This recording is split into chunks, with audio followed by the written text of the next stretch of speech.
Hello, everyone, and welcome to Autism Stories, where we connect you with amazing people that help autistic teens and adults become more independent and successful. I'm your host, Doug Bletcher, the founder of Autism Personal Coach. Not too long ago, I read an article about how social media accounts currently and possibly in the future will be used to deny people disability benefits. I was naive to this issue before reading the article and wanted to bring on the author of the article and previous guest on Autism Stories, Andrew November, back to the podcast to talk more about this. On today's episode, we will discuss how not only Social Security benefits, but also long-term disability benefits may be affected by your social media accounts and what can be done to help prevent this from happening. We hope you enjoyed today's conversation. Andrew, thanks for returning to the Autism Stories podcast. Glad to be back. I was the first podcast interviewee, and now I get to be here again, so I must be a really great interview. You are. And I wanted to bring you back today to talk about Social Security and social media. Absolutely. It's amazing how much traction this article has gotten. I've written so many articles over the years, but this one has really captured everyone's attention, and I think it's because mostly every person is on some form of social media, so everyone can identify with it. Right. Earlier this year, the New York Times came out with an article that talked about Social Security, where they said that they would study whether to expand the use of social media networks in disability determinations, partly to help identity fraud. There have been some cases of identity fraud relating to Social Security disability benefits, but how big of a problem do you think this really is? It's really not a big problem. There's two ways to look at it. That's fraud through the entire system, and fraud, of course there's fraud in any type of system, any type of benefit program, but the numbers show that it's not a real issue. What I think they wanted to use social media for was to try to gain insight into someone's activities of daily living and whether they could use social media to determine how they could function in a workplace. That was the real intention. It wasn't so much more about identity fraud, it was more about just straight up disability fraud. Now, recently you wrote an article about this topic on the Cleveland Metropolitan Bar Association's website for those that want to read the article. How concerned should people be at this point that Social Security may be looking at their Facebook or Twitter account? I think people should be concerned. I mean, the government does move slowly, and as far as I know, they're not currently looking at social media, but it's certainly an idea that's been tossed around, and it could happen. Everyone is exposed who has social media, and just because it's not cited in a decision to deny benefits doesn't mean that someone didn't look. It just takes a quick Google on the phone, someone's first and last name to identify that person's social media account. So I could never prove it, but I do believe that there are probably people out there looking at social media and forming a decision based on what they see. Now, when I've done searches on Facebook in the search bar, you could type in someone's name, but there could be 5 or 6 different people with that same name. So how does Social Security determine who exactly is the correct person? That is definitely a big issue. There's many issues that I'm sure we're going to talk about in the coming questions, but I did see that in one of my disability insurance cases where they had a good idea of what my client looked like, but they actually had found her twin. And even though the twin had a different name, they appeared together, and just through sloppy investigation, they found several pictures of the twin. And we had to go to our client and say, who is this? Who is this? Because if the photos weren't properly tagged, sometimes people when they tag a photo on Facebook, they might not click the actual face. They might just click somewhere in the picture in order to register the tag. And for this individual, it was not clear. Are we looking at our client or are we looking at her twin? So, for many reasons, social media isn't a fair representation of a person's life. Why may information that someone posts on social media may not be a true representation of their ability to work? There's a lot of reasons. I think the number one reason, and this is something that we all have to admit to ourselves, and I fell on my sword writing the article for the Bar Journal and said that we post our best selves on social media. I think we can all admit that social media is generally not an accurate portrayal of one's life. We post ourselves doing fun activities, doing fun things. We don't post our most intimate problems, our financial worries, our health worries, our relationship worries. People don't post that on Facebook. Some people do, but the vast majority want to make their life look as fun as possible. And oftentimes, and this was cited in my article by an NPR article that we cited, that it can be cathartic for people with depression to create this image of a life that they want, and that does not accurately portray what their life is really like. So you have an issue of just the first thing is that people don't post things that are reflective. Another big issue is context, relevancy, as well as the timeline. A photo posted today might not have been taken today.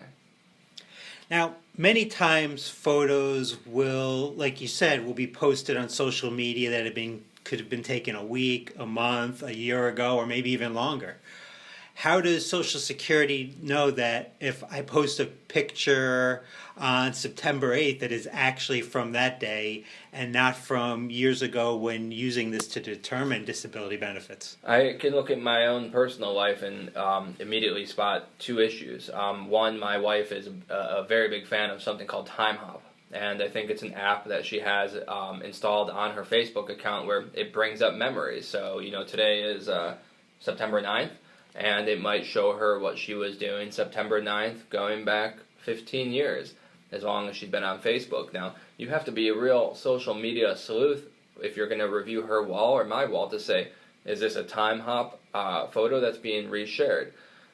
Another issue is someone might just post a photo. Someone might be looking through their old pictures on their phone and be like, oh, this was when I was on the beach 5 years ago. It's a great picture of me. Why don't I just make that my new default picture? And there might be no indication because it wasn't shared using Time Hop, it was just uploaded. So there's no way to really tell when those pictures were taken.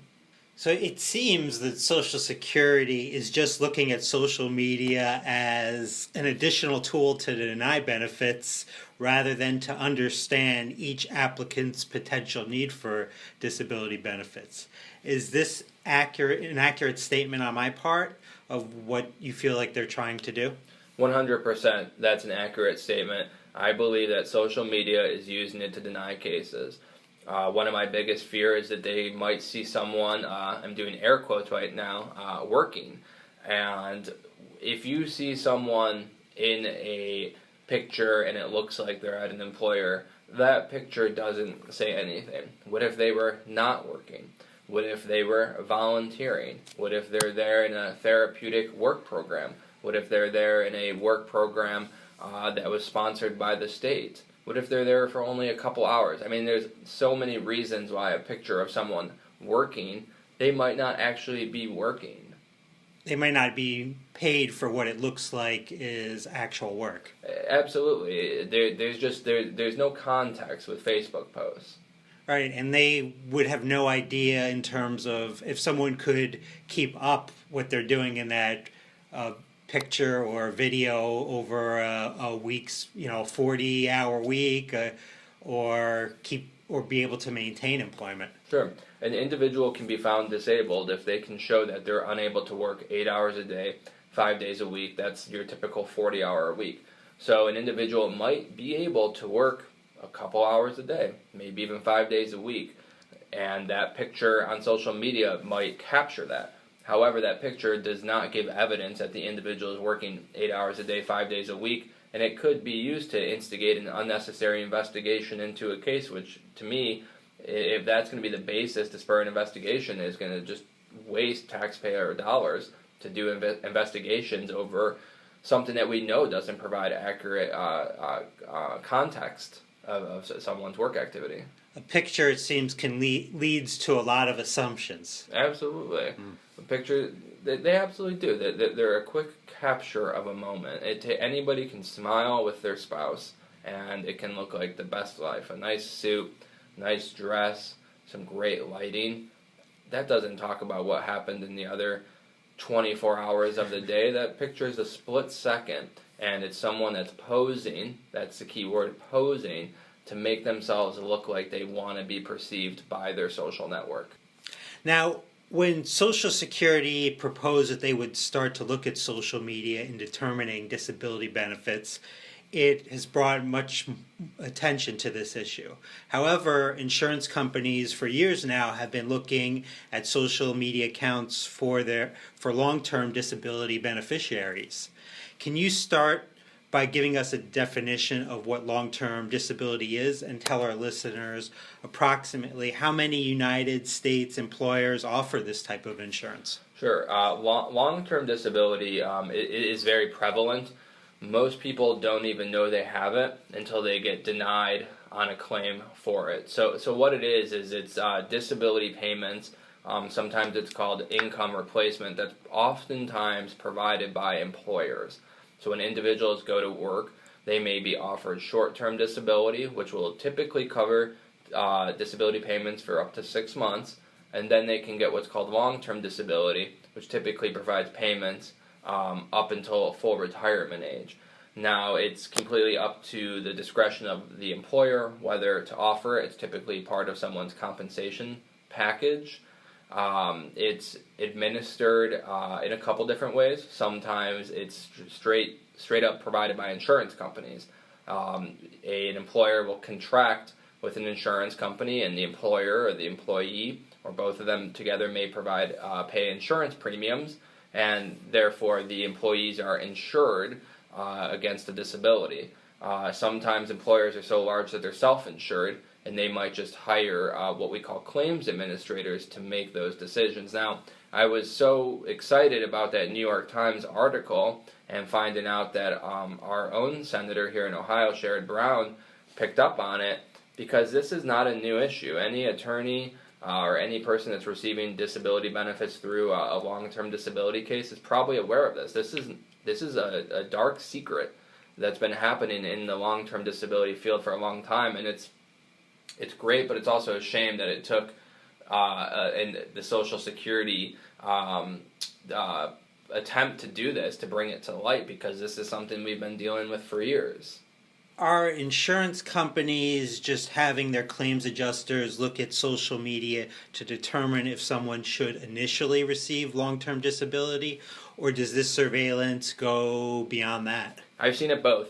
Typically when people come into my office, they've already been denied. And what I do is I get what's called their claim file. The claim file is basically all the information that the insurance company or the claims administrator relied on to make the disability denial. So when I get that, I see these surveillance investigations. However, I did recently get a claim file for a young man, and I noticed in this particular file they used it as part of the initial determination. They didn't find anything, but I did notice that before they had even made a decision of whether to approve or deny, they had used social media investigation. Typically when I see it, though, someone's been on benefits for a while, and the insurance company has decided that they want to review the claim. As part of the review process, along with getting updated statements from the individual, getting updated medical records, they'll just automatically order a social media investigation. So what exactly is a social media investigation? I've seen it a lot of different ways.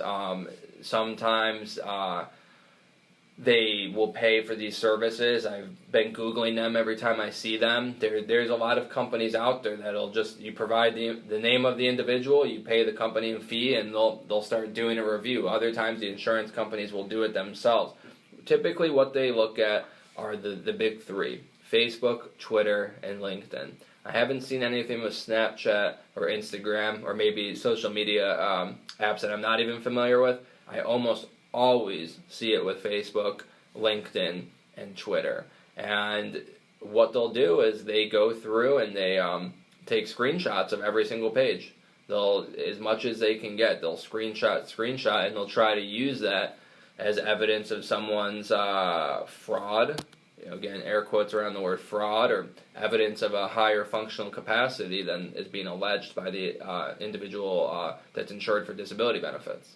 So what about like with Instagram, because they're owned by Facebook? Have you seen any review of people's Instagram I haven't account? seen it yet. Probably for a couple of reasons. The insurance companies probably, maybe they're not hip enough yet to get to Instagram, and people are probably laughing when they're hearing me say hip to Instagram. Or maybe the demographic of an Instagram user is a little bit younger than the average age of a person applying for disability benefits. I think everyone would agree Facebook's the older person app now, and it's the younger individuals that are using Instagram and Snapchat and things like that. But most people are on Facebook or have made an account. To me, it's honestly more surprising when someone doesn't have Facebook than when they do. And do you see Social Security disability using some of these investigator companies down the road? Social Security has their own investigation unit, and they do pull up Facebook from time to time. Now, that's used few and far between. It's called the CDIU investigation, Cooperative Disability Investigation Unit, and it's their own investigative arm. And we see them more following people around, interviewing people, interviewing neighbors, a little bit of Facebook, but it's not used on the large scale like we saw being proposed through that New York Times article. Mm-hmm. So whether it's for those applying for Social Security disability benefits or long-term disability beneficiaries, what recommendations do you have for social media use? People need to do a serious privacy checkup on all of their social media. In fact, we just produced a video taking people step by step through the Facebook security tools to make sure that all posts are limited to being shared with just friends. So today's the 10th. We're hoping or today's the 9th. We're hoping to have that video posted this week.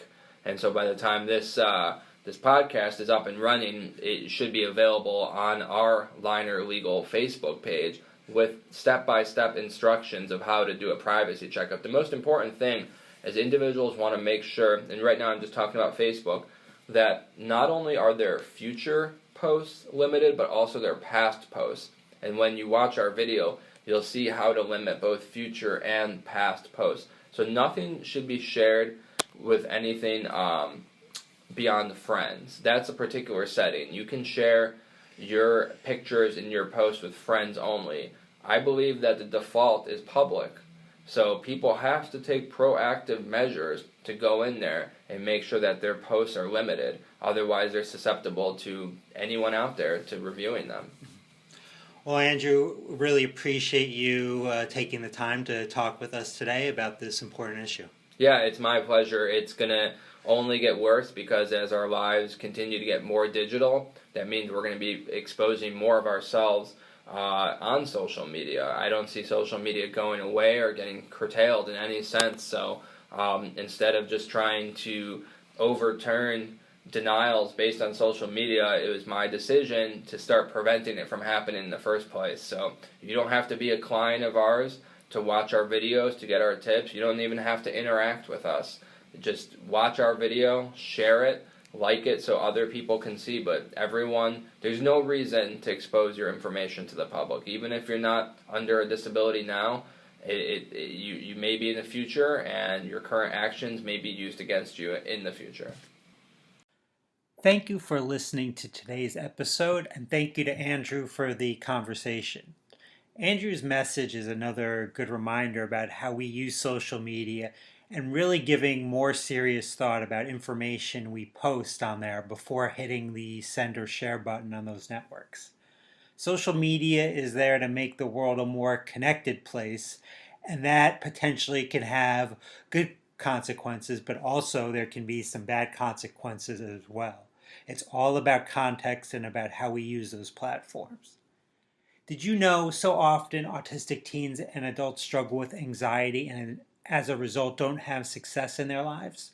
Autism Personal Coach is a unique service in that we help our clients by working on meaningful, individualized goals at their home or in the community so their anxiety is greatly reduced in those settings and as a result can become more independent and successful.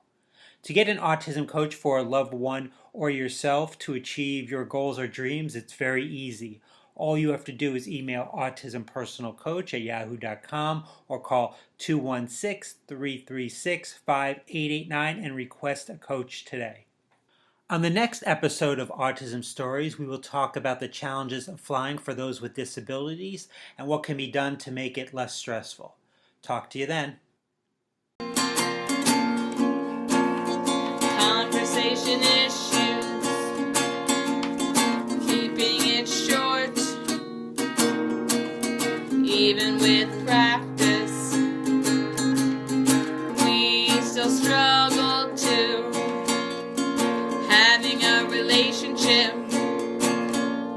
with someone we like, talking to people doesn't last that long, going on outings, sometimes alone, sure is upsetting, but I'm sure we're fine, talking to our friends, can have some issues, constantly asking the same questions to them. Who am I? I'm a human too. I'm just like you with ASD. Who am I? I'm a human too. I'm just like